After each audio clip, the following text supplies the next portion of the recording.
Welcome to another edition of the Business of AI podcast.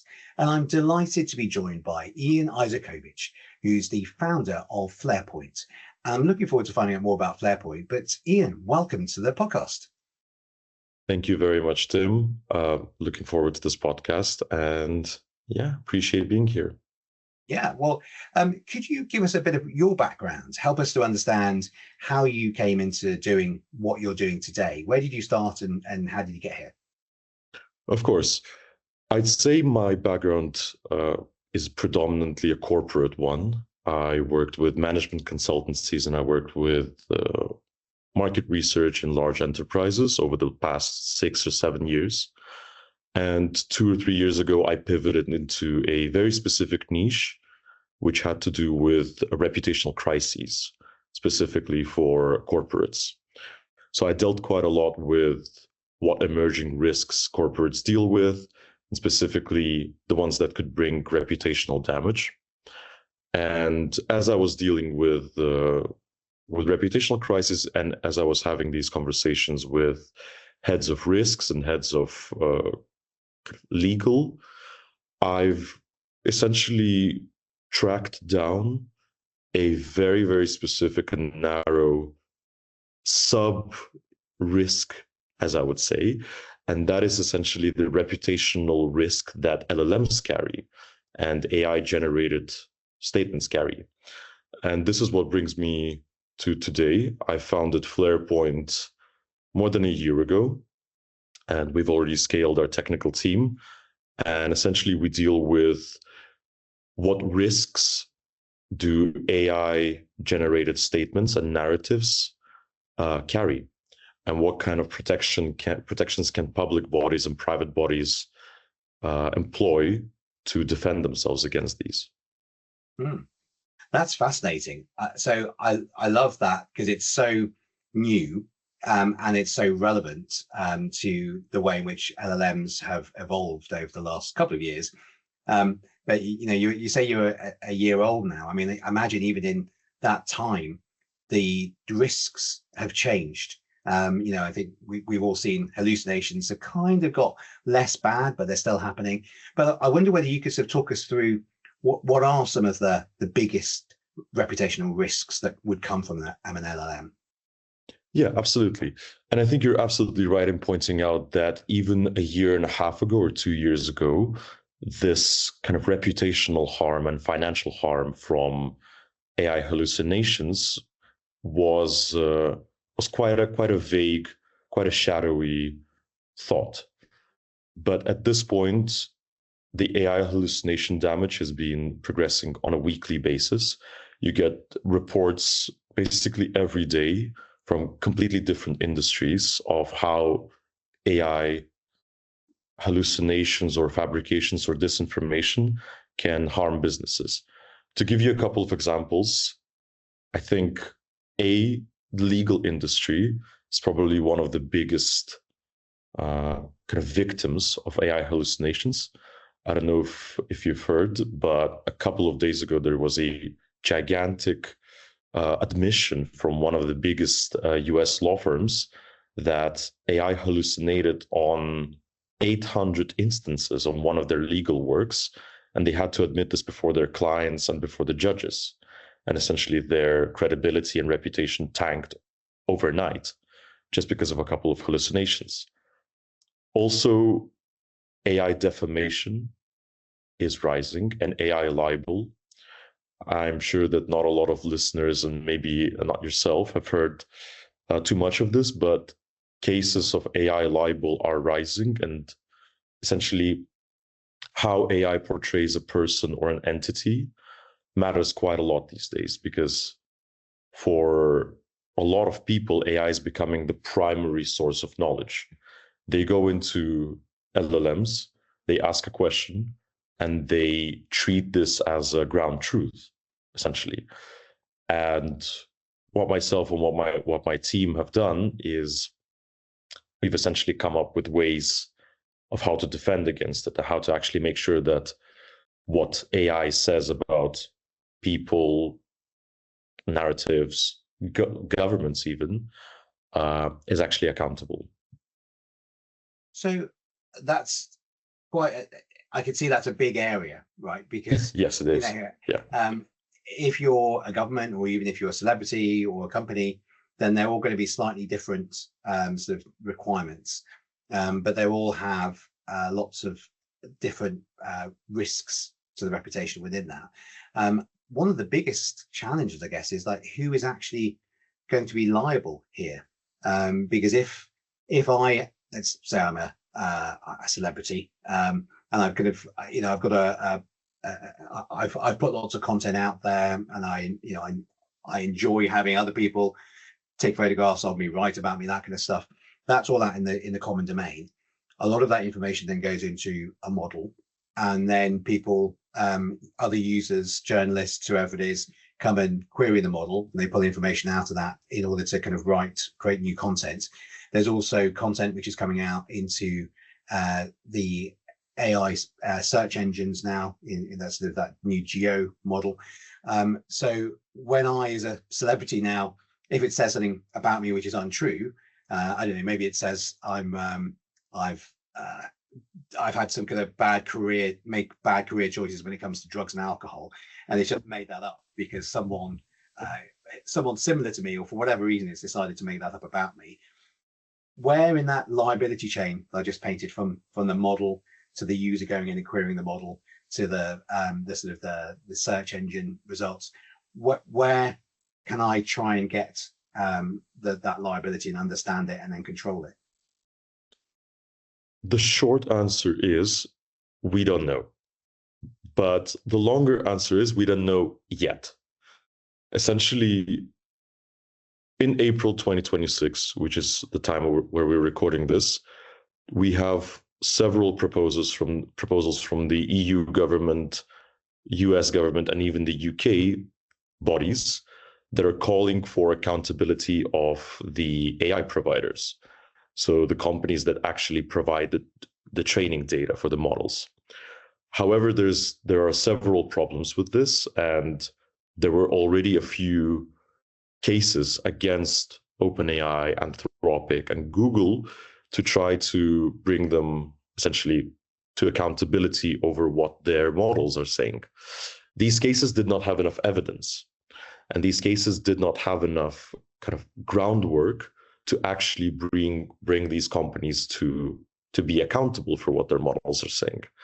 So what is happening right now is all these bodies and all these governments are building evidence cases and evidence layers to try to bring these companies to be accountable.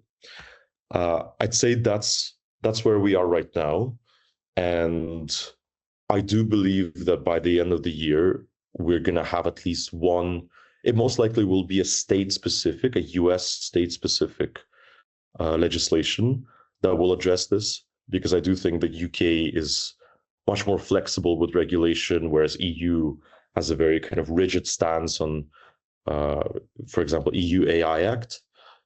So yes, the short answer is we don't know who is liable yet, but there are quite a lot of things that we can do still, which is collecting evidence, essentially, and trying to protect and preserve the instances of hallucinations and instances of disinformation so that we can bundle it all and present it to a court or present it to kind of a legislatory body as well. Yeah. I mean, it's a big task, right? Because there's so much of this happening all the time, and I'm sort of thinking about the new generations of models which are coming out all of the time, because I mean they're quite rapid now, aren't they? They come out every couple of months. There'll be an upgrade, a new version, particularly in open source, but also the main foundation of models. So if I were one of those companies, I was sort of, well, I know I've heard them say that actually the reason they're trying to create better models is because they want to reduce the number of hallucinations. They want to make them more accurate, which seems sensible. That helps all of us, right?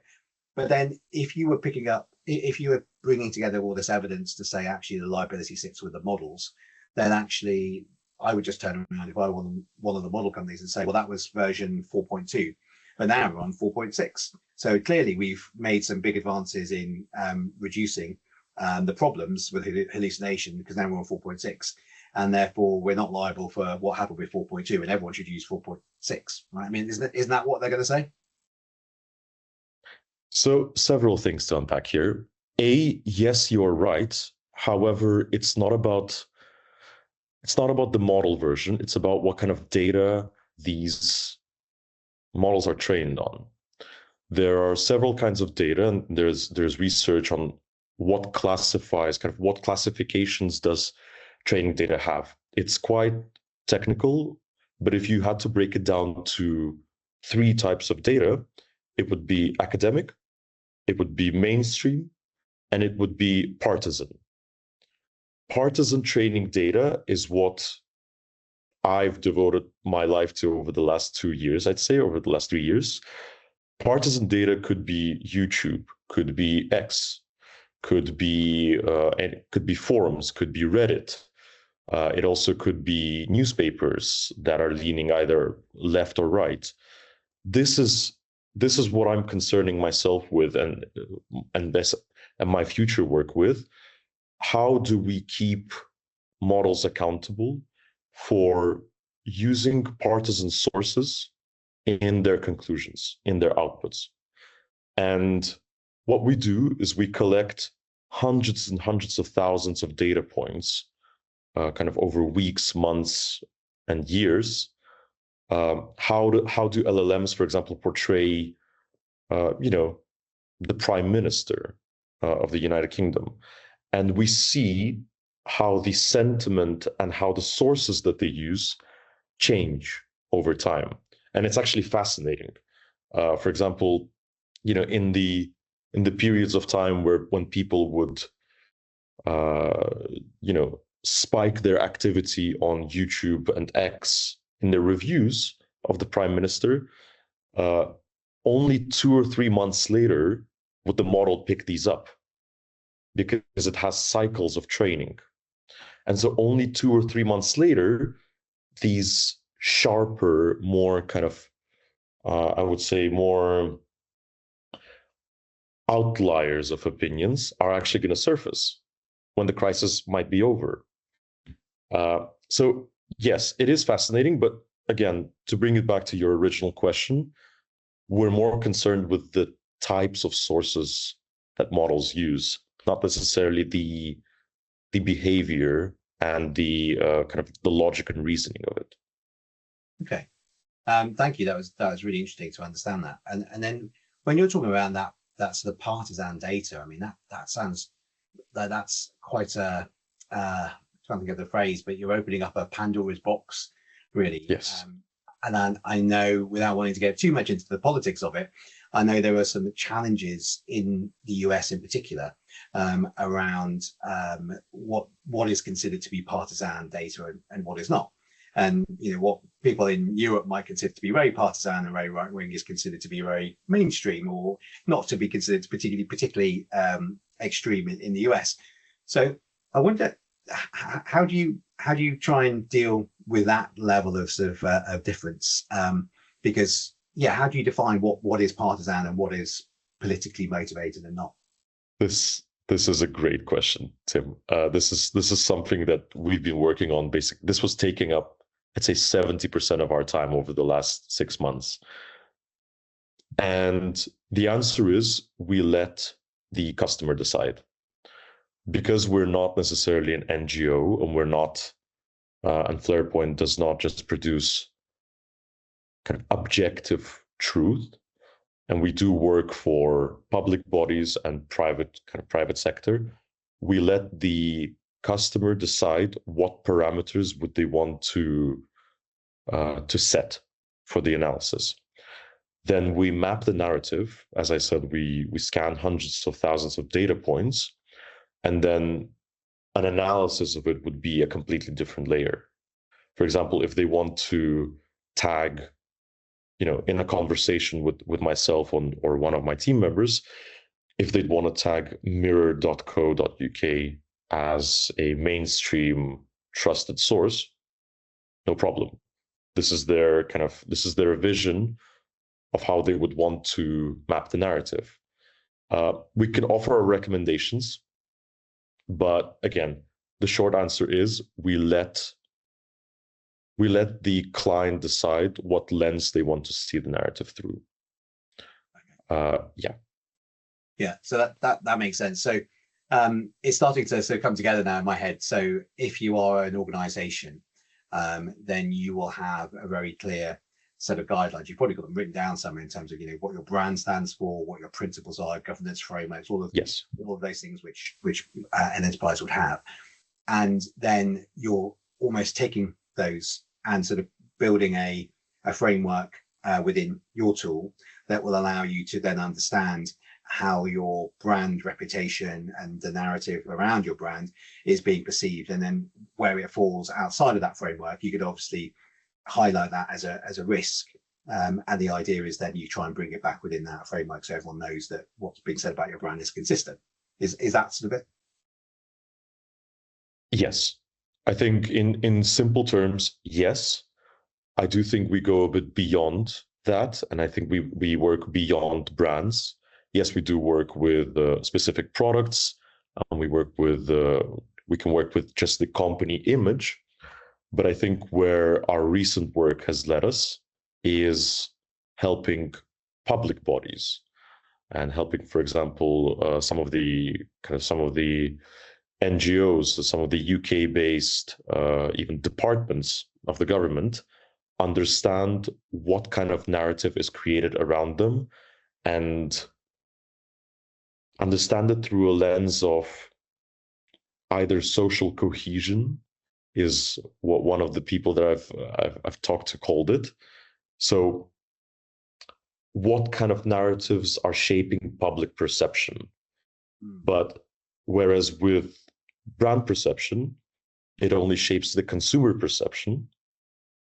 So consumers would be the ones quite concerned with the brand.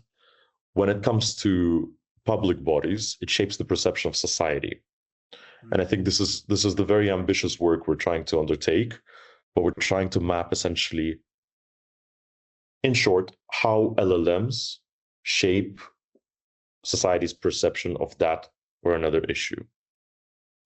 So, but yes, in general, you were spot on. Yeah. Yeah, I sort of come at this from a brand perspective because one of my businesses, Entity X, that's kind of what it does. It analyzes lots of billions of page views in the programmatic ad stream every day, and it reads them using natural language processing and semantics to then sort of understand the contextual payload on those pages. So that's probably where I was coming from that space. But as you were talking about public bodies, it struck me that actually one of the biggest challenges with some of the results or some of the content which is being which comes out of LLMs is the bias and sometimes some of the ethical questions that you get there. I think you've done some work in this space. I wonder whether you could just kind of elaborate on how do we address and how do we change some of those biases that we find in the output? Yeah, I'd say bias, ethics, and trust in LLMs and in AI are the three things that are most interesting to me right now. I think they're so nebulous to everybody, and people are proposing the frameworks how to quantify them. Because actually, as of April 2026, we have very subjective frameworks of how to quantify bias or ethics or trust, but we don't have an agreed framework, which makes it incredibly, incredibly hard. For example, Anthropic uses their own KPIs to assess how trustworthy or how ethical their model is, whereas OpenAI would use a completely different set of benchmarks.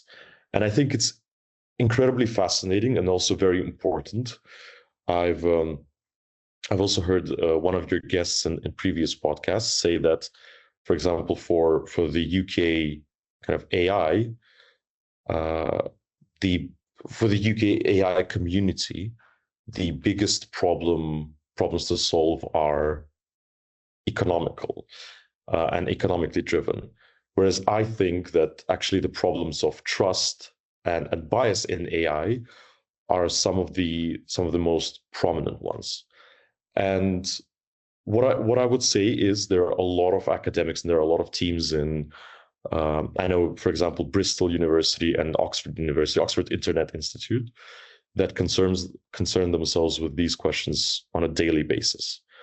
But what my company, the part that my company plays and the part that I play in this, is that we try to bring the data points to them, because we run so many queries and so many data searches. We've, I think, acquired at this point millions of data points analyzed and kind of biases analyzed, and how ethical or unethical it is, that we're trying to bring these data points to them. But yeah, just to come back to your question, I think why it fascinates me so much is that we've had 5 years, since the release of ChatGPT that blew up the minds of people around the world, but we're still yet to be even close to quantifying and making a standard out of these very philosophical question: what is bias in LLM? What is an ethical LLM? Yeah. And it's hard though, isn't it? Because I was having this conversation with someone the other day about the outputs, and the outputs from an LLM are never really the same, because everyone is prompting them in a different way with a different question. And even if they asked exactly the same question, a couple of minutes later, things will have changed in the model and the output, that actually the output is likely to be slightly different. And then, it will be really different as time goes on. So in order to measure bias, it's not like you can go and buy the book and then sort of analyze the book and say, right, we've measured there's 13% bias in this book. Yeah. Because by the time, well, there's so many multiple versions of the book, so it's a moving target, really, isn't it? Yes. Yeah, absolutely. You're absolutely right. And actually, I think book is a great example, because well, I think books will always be there around us, but they're static. It's written, there's a person behind it most likely, and they've taken accountability for what they said. Whereas LLMs, as you said, can change on a second by second basis. A person who will ask in a question in London, and that exact same question from kind of 2 seconds onwards in Paris would yield a different result. And the solution here that we know about, at least that is agreed on, is running as many data points as possible and extracting common threads. Essentially, you would run continuously thousands and thousands of queries, even the same one, and 90% could be the same. 8% could, diverge in wording, but express the same sentiment. But 2% out of these, thousands of queries could yield a completely different result.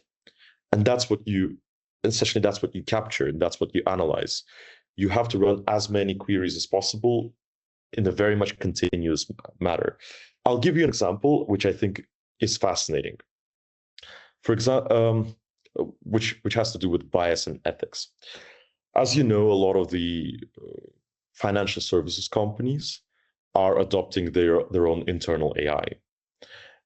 And there is a very well-known sovereign wealth fund in one of the European countries that has adopted a public model from Anthropic to be their internal co-pilot for every single service in this wealth fund. One of these use cases for that model is for portfolio managers to ask questions about the portfolio companies. So, for example, portfolio manager would come in the morning and ask this model, hey, what do you think about the outlook of this one of our portfolio companies compared to this one? And they will get the output. However, despite the guardrails, despite the many kind of governance implementations that this fund has done, the question that they haven't asked is, well, how do you know that the bias of this model wouldn't actually trickle down to portfolio manager's decision? And the bias of this model could be a racial bias of a CEO of this portfolio company, or an education bias, or a financial bias. There are just so many of aspects to consider when implementing AI internally, and especially in environments where a trickle-down effect would impact a financial decision, that it just opens up so many of these angles, at least for us, for companies like Flarepoint, to deal with and to research how to essentially negate this bias or counter this bias. But it's just one of these, it's only one of these use cases, which are completely fascinating to me, at least. Yeah, I think they're great use cases. And as you were talking then, it made me realize that, you know, before we were talking around the reputational risk, and that's sort of an external risk. But actually now what you're talking about is the sort of governance inside the organization, and the productivity, the efficiency, that in that example you gave there, which is they're internal. So actually you have to, the impact of the output from the LLM has both impacts on the external reputation, but also on the internal. And I don't think many companies are even thinking about this yet, right? So when people talk about governance, they're probably less thinking about these types of risks, or if they are thinking about these risks, it's not quite in as much depth. So have you seen the field of sort of governance develop and change, and are you getting more sort of engagement from companies who understand this? Yes, definitely. And I think over the last 6 months, especially large enterprises have been paying much more attention and literally paying more for this. There are standalone teams now that are concerned with ethical AI. Some banks are implementing it. I think one of the examples that comes up to me from the top of my head is, again, as of April 2026, Lloyd's Banking Group. They've, I believe, quadrupled their budget for responsible AI and for ethical AI internally. And they're trying to detect exactly how ethics and bias is shaping decisions inside of the bank. And I think the head of responsible AI of Lloyd's Banking Group has been a very vocal proponent of kind of implementing these ethical guardrails in AI governance, rather than, you know, much more evident cybersecurity risks, like for example the Mythos craze that is happening right now. It has to do with very much a kind of on the surface level AI governance, whereas that's what interests me so much about ethics and bias. You really have to dig down into what could shape a very important decision inside the company. And yeah, ethics is very much on the becoming an important issue, at least for banks in the UK. I cannot say for EU or the US. I think for the US, it is very much the least of their priorities, but because of the ethics push in the EU, I think EU companies would be the first. Yeah, it's interesting to see that shift. And as you know, UK AI, we're very much pushing responsible AI, not as a nice to have and not as a sort of nice sort of fluffy thing, but actually because it's the right thing to do to build a business. And actually there's a competitive commercial advantage in being much more responsible and much more accountable, and setting out those ethics. That's what consumers want. And it's the only way to be able to build trust, because at the moment, so many consumers are understandably worried about the impact that AI is going to have on lots of aspects of their life, on their job, to their children, to their health, and the environment. So, you know, they actively need to see that there is a much more trustworthy and much more responsible industry out there they can get involved with.